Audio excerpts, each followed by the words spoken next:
Hello, Jen Tozser, your portfolio manager here. I'm back to talk a little bit more about risk tolerance. After I did my previous video, which was what is risk tolerance, I had a lot of questions about what should my risk tolerance be.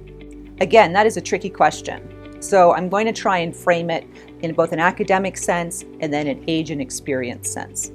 So let's talk about the academic sense of risk tolerance. Here's how this one goes. I'm going to make a fake person up. Okay, and my fake person is Susie. And Susie has $100 million. And she only spends $75,000 a year. So we all know that there's no way she's going to spend through her $100 million.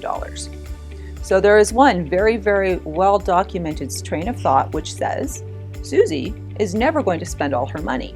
She can accept the maximum possible risk for her portfolio that's 100% stocks and equity-based investing.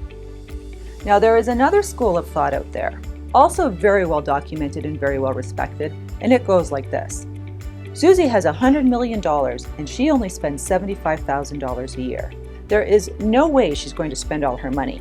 She can have 100% in cash and she does not need to accept any market risk. Now when I give you those two examples, it's easier to make these examples not about you personally because they become more clear, but those are both incorrect answers in my opinion. You never want 100% cash and you never want 100% stock. You need to be somewhere in the middle. So now where do you go? Often you'll hear that you need a long period of time to recover from stock market corrections. And you should accept more risk and volatility in your portfolio when you're young. Well, I'm going to tell you that when you're young, what I think is really important is positive feedback on your investment portfolio returns. And why you need positive feedback is because when you start investing, the size of your contributions are larger often than your potential performance. So here's what I mean by that. We're going to take another person, we'll call him Joey. Joey's got $5,000 and is committed to saving $5,000 a year. He's just a young guy. And he decides to put it in the stock market and buys a single stock. Well, if you buy one name, you can be a hero or a villain.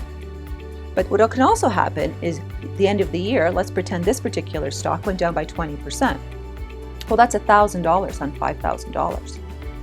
When he puts in his next $5,000, it's so much more than the negative return. It eclipses the actual performance.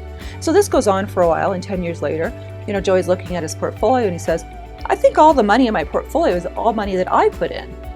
Why am I bothering with the stock market? Maybe I should just pay down my debt.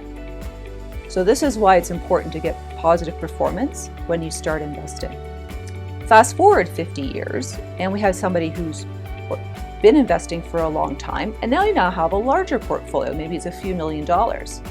Well, guess what? When you retire, if you've been investing successfully for 40 years, you don't all of a sudden forget how to do it. And nowadays, when you retire, your life expectancy isn't 6 months after your retirement date. It could be 25, 30, 40 years. And it takes a long period of time to save money.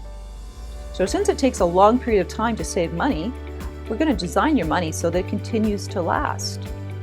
I hope that answers that question, but for you to know what your risk tolerance is, you should call us and we'll help you work through it.